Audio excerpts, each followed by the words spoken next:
Assalamualaikum warahmatullahi wabarakatuh. Perkenalkan, nama saya Ina Lestari dari Program Studi Manajemen Pendidikan Islam semester 6. Di sini saya membuat video karena ada tugas ujian tengah semester dari mata kuliah Komunikasi Pendidikan. Yang pertama yaitu jelaskan tentang pengertian komunikasi pendidikan. Istilah komunikasi pendidikan memang belum akrab didengar oleh kalangan pemerhati atau praktisi pendidikan. Namun, dalam dunia pendidikan, komunikasi hakikatnya merupakan ruh dari keberlangsungan pendidikan itu sendiri. Komunikasi pendidikan adalah aspek komunikasi dalam dunia pendidikan atau komunikasi yang terjadi pada bidang pendidikan.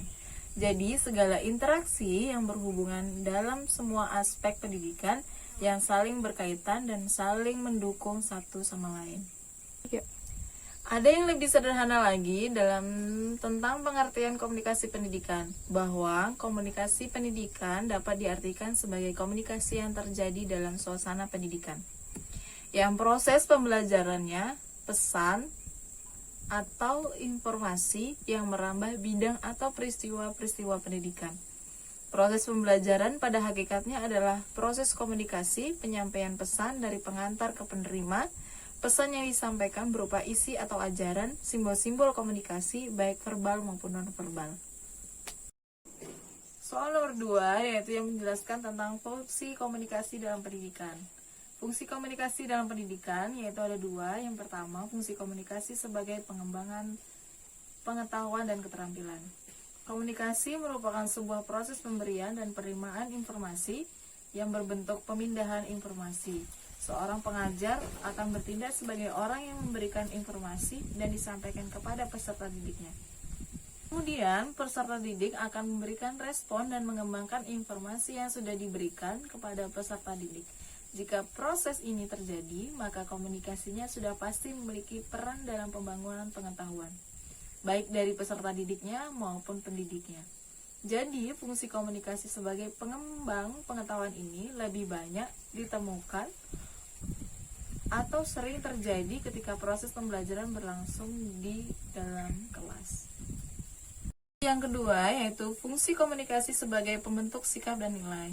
Pendidikan merupakan sebuah rancangan khusus yang dilakukan oleh semua negara dan melalui pendidikan. Mereka bisa mempersiapkan dan menciptakan generasi muda yang di dalam dirinya mempunyai jiwa dan rasa nasionalisme, yang nantinya akan berguna untuk bertahan dan bersaing dalam pergaulan global. Pendidikan juga merupakan cara untuk mewariskan nilai-nilai yang luhur yang sudah menjadi identitas dan budaya bagi negara itu sendiri dari satu generasi ke generasi lainnya. Yang ketiga, yaitu tentang jelaskan unsur-unsur komunikasi dalam pendidikan. Unsur-unsur yang utama yang dapat diidentifikasikan dan dimasukkan ke dalam suatu model komunikasi. Yang pertama yaitu ada umpan balik atau feedback, adalah respon penerimaan pesan mampu mempengaruhi si pengirim untuk komunikasi selanjutnya. Yang kedua yaitu ada unsur kendala atau gangguan komunikasi noise barriers, terjadi jika terdapat intervensi yang mengganggu salah satu komponen komunikasi sehingga proses komunikasi tidak berlangsung secara efektif. Ada 7 gangguan atau kendala dalam komunikasi. Yang pertama itu ada gangguan teknis, yang kedua ada gangguan semantik, yang ketiga ada gangguan fisik, yang keempat ada gangguan status, dan yang kelima itu ada gangguan kerangka pikir, dan yang keenam itu ada gangguan budaya, dan ketujuh adalah konteks atau situasi komunikasi.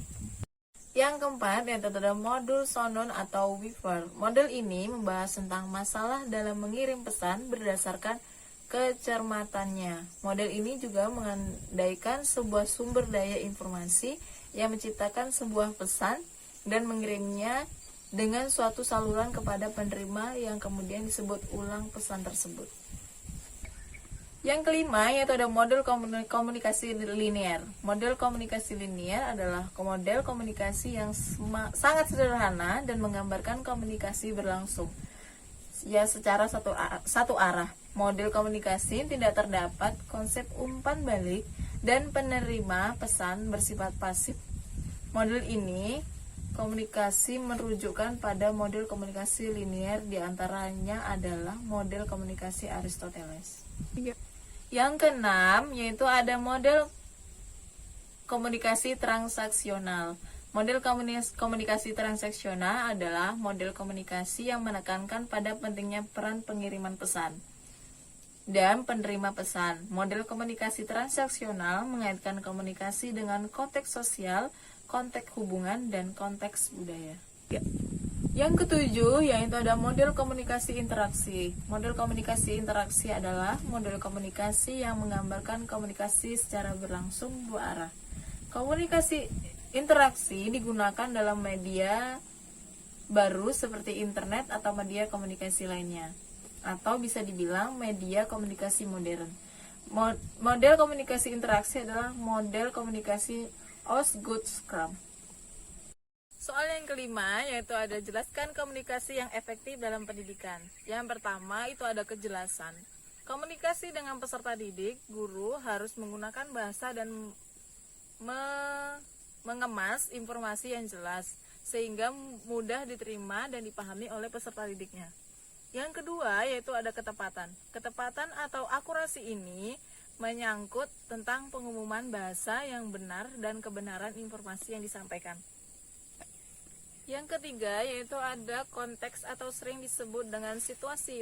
Maksudnya adalah bahasa dan informasi yang disampaikan harus sesuai dengan keadaan dan lingkungan di mana komunikasi itu terjadi. Yang keempat yaitu ada alur. Alur bahasa dan informasi yang kita sajikan oleh guru dalam berkomunikasi dengan peserta didik harus disusun dengan sistematik yang jelas. Yang kelima yaitu ada budaya. Aspek ini tidak hanya menyangkut bahasa dan informasi, tetapi juga berkaitan dengan tata krama dan etika.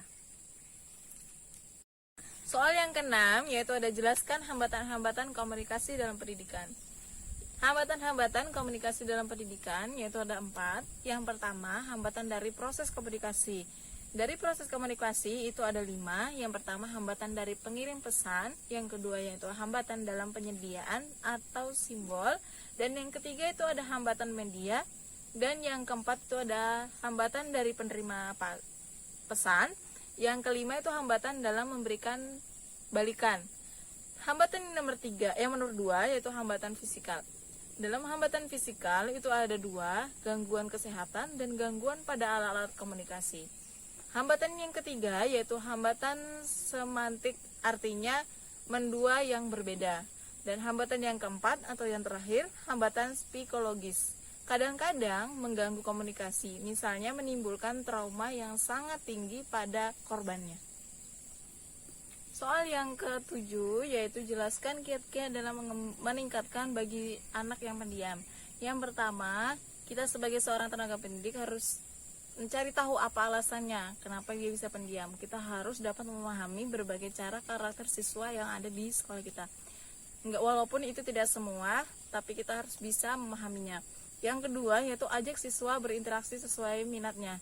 Kita mengajak dia seperti saya nih hobinya main voli. Mungkin dari setiap tenaga pendidiknya harus bisa mengajak apa yang dia minati. Mengajak main voli kah, bulu tangkis kah, main catur dan sebagainya. Dan yang ketiga yaitu ada tetap minta siswa berbicara.